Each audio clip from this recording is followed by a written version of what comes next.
Rubicon ya minggu lalu gitu tim sudah ke lapangan, benar itu memang bukan atas nama yang bersangkutan, STNK dan BPKB-nya gitu. Dan kita datangi alamat yang kita punya gitu, itu gang di daerah Mampang. Jadi memang orangnya udah pergi, tapi itu alamat di dalam gang. Jadi kita pikir ini tidak mungkin dia punya itu. Tapi barusan diklarifikasi ke yang bersangkutan itu memang bukan atas nama yang bersangkutan, tapi atas nama kakak yang bersangkutan. Jadi dari yang di gang, lantas dia beli, dia jual lagi ke kakaknya. Jadi kita bilang, ya sudah, gitu. Kasih unjuk aja dokumennya, nanti dia akan bawakan. Gitu. Itu yang yang Rubicon. Yang Harley Davidson karena nggak ada plat nomornya, kita juga nggak bisa cari kemana-mana. Yang kerjasama dengan dealer, ya kita mulai dengan Samsat biasanya gitu, dan di Samsat itu kita dikasih Mario gitu, impornya dari mana, kapan itu bisa kita cari gitu. Oleh karena itu sebelum kita cari ke sana kan kita cari dulu yang paling sederhana aja, nama BPKB gitu.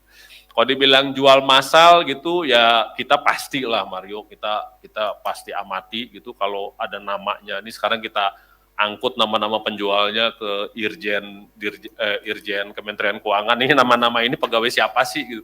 Kita menduga kan ini pegawai Dirjen Pajak, tapi sebenarnya namanya udah kita kumpulin dan sore ini kita bawa ke Irjen Kemenq untuk dicarikan. Ada nggak nama pegawainya? Bisa jadi bukan pajak, bisa jadi istrinya, anaknya, nggak tahu kita. Yang di Minahasa Utara itu yang pemilik dari properti itu 2 perusahaannya. Jadi 2 perusahaan memiliki dan dua-duanya milik yang bersangkutan, istri atau anaknya. Jadi Minahasa 2. Yang 4 lagi kita cari. Yang jelas 1 catering, CV Sonokeling atau apa namanya. Tapi yang lainnya kita belum. Yang Jogja seperti saya bilang lagi jalan nih. Karena ada banyak kita lagi lihat dan kita lagi periksa. Ini nama PT bukan, yang gitu-gitu ya. Saya sapa 2 narasumber bergabung secara virtual. Saya sapa ada Pak Agus Pambagio, pengamat kebijakan publik, dan juga Mas Yudi Purnomo, mantan penyidik KPK. Selamat malam Pak Agus, Pak Yudi.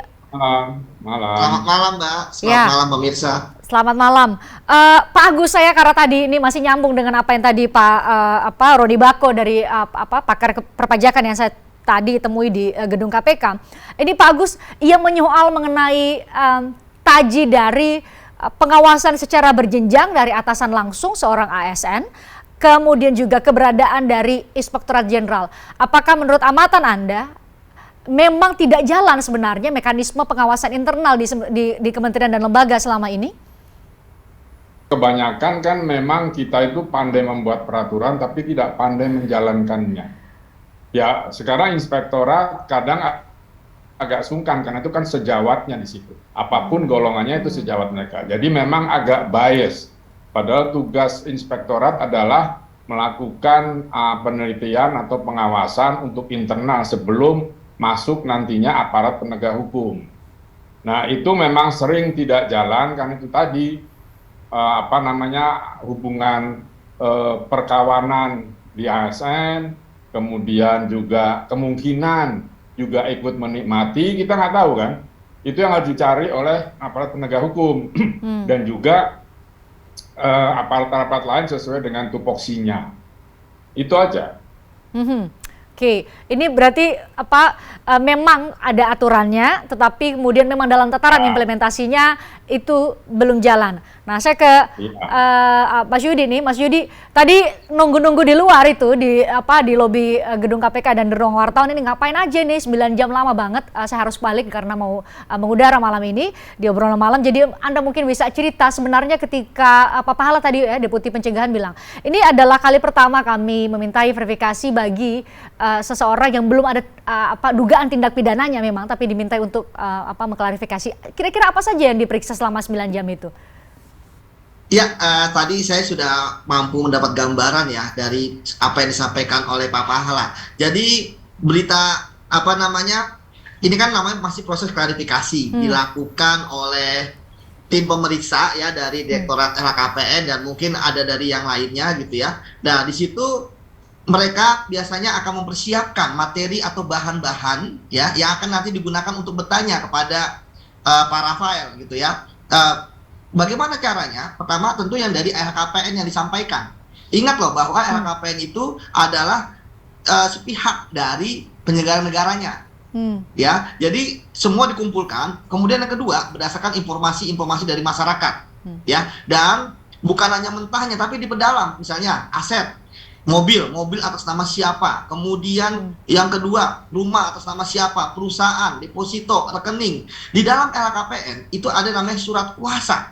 Nah, di dalam surat kuasa itu, ya, itu bisa untuk membuka, ya, rekening milik penyelenggara negara yang melaporkan LHKPN. Nah, dari semua itu, mutasi rekeningnya dilihat, itu yang kemudian ditanyakan secara rigid, satu persatu. Jadi kalau dia punya 50 item aset, 50-nya ditanyakan dengan sistem siap belinya kapan, di mana, dari siapa, bagaimana cara membelinya, cash, tunai atau bagaimana, ya, dari rekening yang mana, kemudian bagaimana proses pembeliannya, ya, itu semua ditanyakan. Bahkan, ya, yang tidak ada di LHKPN pun bisa ditanyakan, karena tadi kami tuh waktu itu bisa mendapatkan dari mana-mana, Samsat, ya, BPN, gitu kan, PPATK.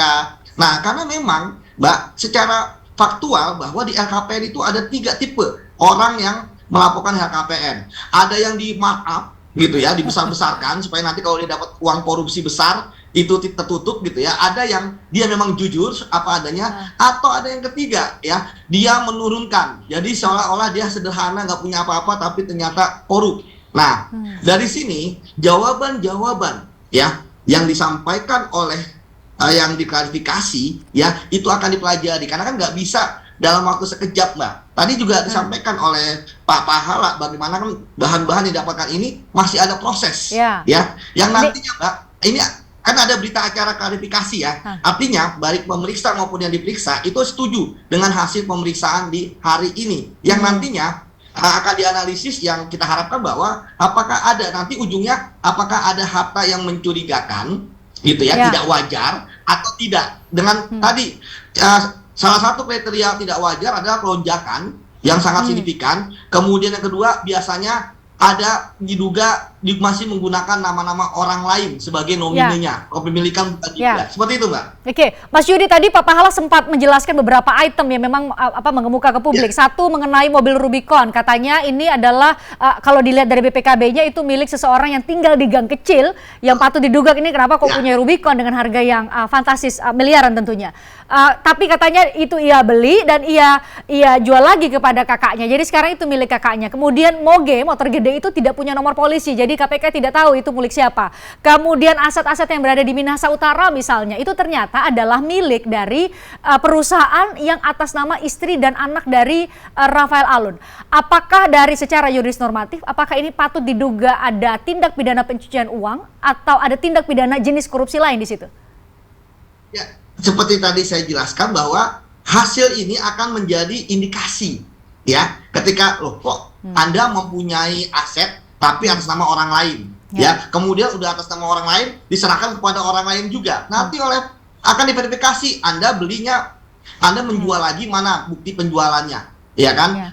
Bagaimana bisa menjual? Jangan-jangan, ya, saya sering menemukan ya hanya seonggok kwitansi tapi tidak ada uang yang berpindah seperti itu. Dan memang, Mbak, saat ini ya, jadi gini, saya mungkin akan menjelaskan LHKPN itu bagaimana orang berupaya untuk menyamarkan, ya. Misalnya kan orang akan menganggap, oh gajinya, kalau gaji pasti udah jauh lah. Mereka akan membuat perusahaan, akan membuat usaha-usaha yang nantinya usaha-usaha itu, ya, entah itu mau dia benar atau tidak, untung atau tidak, itu seolah-olah akan mendekati signifikan dari kekayaannya. Sehingga ketika ditanya, Pak, saya emang gaji saya cuma 200 juta setahun, tetapi saya bisa dapat 20 miliar dari restoran saya, misalnya, dari perusahaan saya, Pak. Dan saya sering mengingat bahwa biasanya perusahaan itu nggak jalan, gitu kan, seperti itu, Pak. Nanti kita akan ngecek di SPT-nya.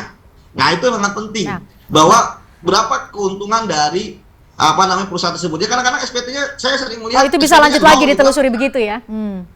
Betul, Mbak. Jadi ini harus benar-benar ditelusuri. Tapi memang, Mbak, ada keterbatasan.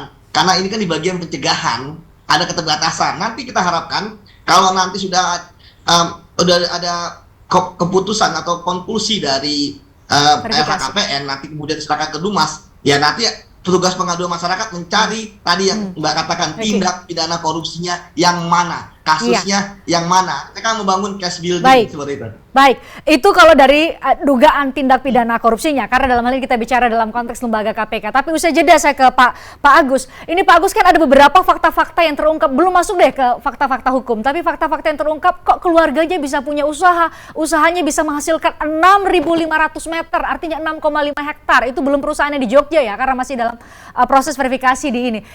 Ini patut secara etik, secara hukum dibenarkan nggak ya ASN punya aset-aset dimiliki melalui keluarganya dengan cara demikian? Usai jeda di obrolan malam.